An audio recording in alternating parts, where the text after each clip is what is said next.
සීගිරිය අහස සිඹින සිංහගිරිය වාර්තාමය පිටපත මීදුම් සලුවෙන් වැසුණු මධ්‍යම කඳුකරයේ තැනිතලා භූමියෙන් අහස දෙසට එසවුණු දැවැන්ත ශෛලමය පර්වතයක් වසර 1500කට එපිට අතීතයක ලාංකීය ඉංජිනේරු තාක්ෂණයේ සහ කලාත්මක චින්තනයේ කූට ප්‍රාප්තිය මේ ලොව 8 වැනි පුදුමය ලෙස විරුදාවලිය ලත අසිරිමත් සීගිරියයි.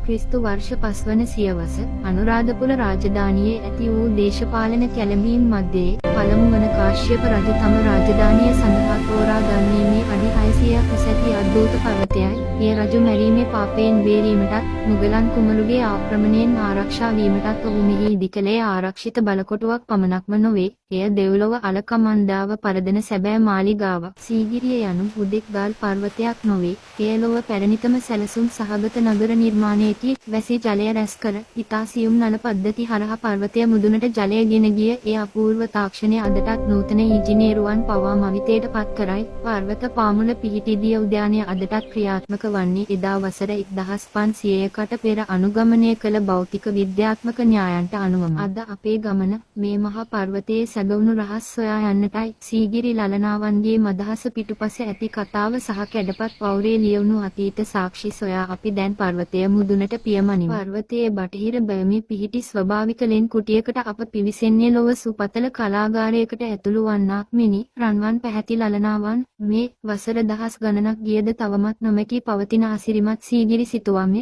බලාකුළු අතරින් මතුවන මේ අගනන් කවුරුන්ද? වවුන් කාශ්‍යප රජුගේ අන්තේපුරයේ ලලනාවන්ද නැතහොත් දේවතාවියන්ද? අතීත සිත්තරා ස්වභාවික වර්ණ උපයෝගී කරගනිමින් මේ රූපවලට පණ දී ඇත්තේ නූතන ලෝකය පවා මවිත කරවමිනි.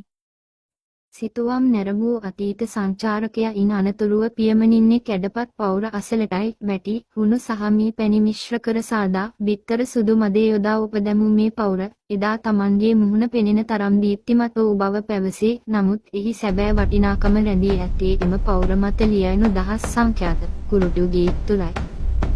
ස්වස්ති සීගිරි ලලනාවන් දුටු මගේ සිත මෝහනය විය යනුවෙන් අතීත ගැමියාගේ සිට ප්‍රභූවරයා දක්වා Tamanට දැනුණු හැඟීම් මේ පවුර මත සටහන් කළහ. මේවා හුදෙක් කවි පමණක් නොවේ. 8 වැනි 9 වැනි සියවස්වල සිංහල භාෂාව සහ අක්ෂර පරිණාමය වූ ආකාරය පිළිබඳව ඇති ජීවමාන සාක්ෂි සමුදායකි. ලෝක සාහිත්‍යයේ ජන කවියට හිමි අසමසම ස්මාරකය වන්නේද මේ කැඩපත් පවුරයි. සූදානම් වන්නේ සීගිරියේ වඩාත්ම අභිමානවත් ස්ථානය කරා ළඟා වීමටයි. ඒ අහස උසට පැන නැගුණු සිංහගිරියේ මහා සිංහ මුඛය කරා යන මාවතයි. පර්වතයේ උතුරු දෙසින් පිහිටි මළුවට පිවිසෙන අපනෙත ගැටෙන්නේ අති දැවැන්ත සිංහ පාදයුගලයක්. අතීතයේදී මේ පර්වතය පෙනෙන්නට ඇත්තේ හිඳගෙන සිටින දැවැන්ත සිංහයෙකු ලෙසයි. පර්වත මුදුනේ ඇති රජ මාලිගයට පිවිසීමට නම් මේ මහා සිංහයාගේ මුව තුලින් ගමන් කළ යුතු විය. සිංහගිරිය හෙවත් සීගිරිය යන නාමය මේ අපූර්ව නිර්මාණය නිසාම ඉතිහාසයට එක්වන්නට ඇත.